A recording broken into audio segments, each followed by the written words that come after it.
বিজয় র্যালিতে শুধু সাধারণ আমাদের নেতা কর্মী নয়, এই বিজয় র্যালিতে সিদ্ধিরগঞ্জের আপাতর জনগণ আমাদের পাশে এসে দাঁড়িয়েছে। বন্ধুরা, সুতরাং এই বিজয় র্যালি থেকে এটাই প্রমাণিত হয় গণতন্ত্র প্রতিষ্ঠার দাবিতে যেভাবে বিএনপির নেতা কর্মীরা আত্মত্যাগ করেছে, তেমনি করে জনগণ বিএনপির পাশে দাঁড়িয়ে বিএনপির সেই আত্মত্যাগকে আজকে স্মরণ করছে। বন্ধুরা আমার, আজকের এই বিজয় র্যালি এটাই প্রমাণ করে জনমানুষ যখন ঐক্যবদ্ধ হয় প্রতিবাদ আর ফিরে আসতে পারে না। আজকে এটা থেকে এই র্যালি থেকে প্রমাণিত হয়েছে বাংলাদেশে আর প্রতিবাদের কোনো জায়গা হবে না।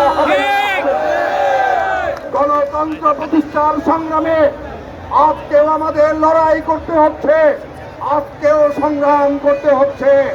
আজকে আমরা দেখলাম কক্সবাজারে কি যেন একটা ষড়যন্ত্রের মিটিং হয়েছে, আপনারা খোঁজ করে দেখলে পাবেন। সেখানে আমরা দেখেছি কক্সবাজারে ষড়যন্ত্র হচ্ছে, বাংলাদেশের সব জায়গায় ষড়যন্ত্র হচ্ছে যাতে আগামী নির্বাচনকে ভণ্ডুল করা যায়। সুতরাং আমরা এই বিজয় র্যালি থেকে আমরা বলে দিতে চাই, কোন ষড়যন্ত্র বাংলাদেশ জাতীয়তাবাদী দলের নেতাকর্মীরা মাথায় রাখে না। বাংলাদেশ জাতীয়তাবাদী দলের নেতাকর্মীরা তারেক রহমানের নেতৃত্বে, খালেদা জিয়ার নেতৃত্বে বাংলাদেশে গণতন্ত্র বারবার ফিরিয়ে এনেছে। আগামী দিনেও ভোটের অধিকার আদায়ের মাধ্যমে বাংলাদেশে গণতন্ত্র পুনঃপ্রতিষ্ঠিত করবে এবং চিরতরে ফেসিবাদ বাংলাদেশ থেকে বিতাড়িত করবে।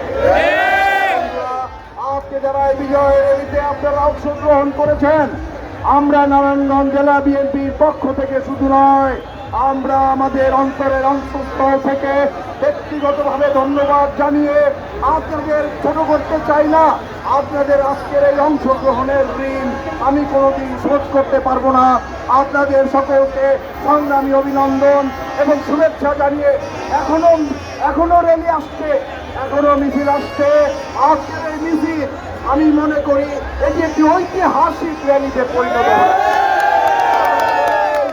আজকের এই ঐতিহাসিক র্যালি ইনশাল্লাহ গণতন্ত্র প্রতিষ্ঠায় এবং আপনাদের মনের আশা পূরণে অবশ্যই আরো অনেক ধাপ আপনারা এগিয়ে গেলেন। ধন্যবাদ জানিয়ে আপনাদেরকে অসংখ্য ধন্যবাদ জানিয়ে আমি আমার বক্তব্য এখানে শেষ করছি। খোদা হাফেজ। বাংলাদেশ জিন্দাবাদ। দেশের নেত্রী বেগম খালেদা জিয়া জিন্দাবাদ। তারেক রহমান জিন্দাবাদ। শহীদ রাষ্ট্রপতি জিয়া রহমান অমর হোক।